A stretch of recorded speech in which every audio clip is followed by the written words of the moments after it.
partita questa prima serie, 200 misti maschili. Thomas Ceccon in corsia 4.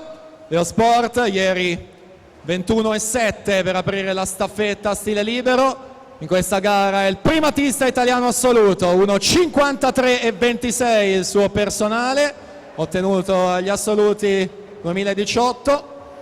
24,94 passaggio frazione farfalla su Massimiliano Matteazzi, 25,58 Filippo Biasin, 26,05 Matteazzi specialista delle gare rana e misti, finalista assoluto per l'Insport Rane Rosse.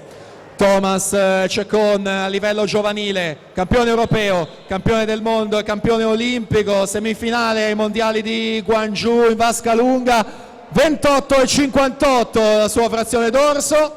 Massimiliano Matteazzi 29,41, Filippo Biasin 31,16 in prima corsia.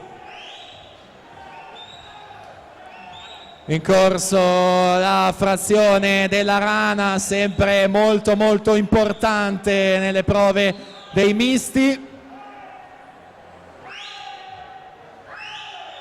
Vediamo quindi nel dettaglio le frazioni. Thomas Ceccon 34,28, Massimiliano Matteazzi 35,25, Andrea Castello che con la rana si porta in terza posizione in corsia 2, 32,41.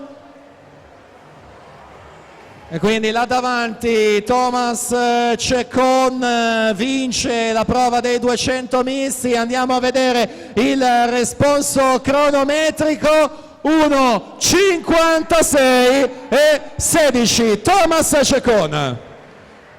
Massimiliano Matteazzi seconda posizione, 1,59,43. Andrea Castello corsia 2 terza posizione, 2,4,37.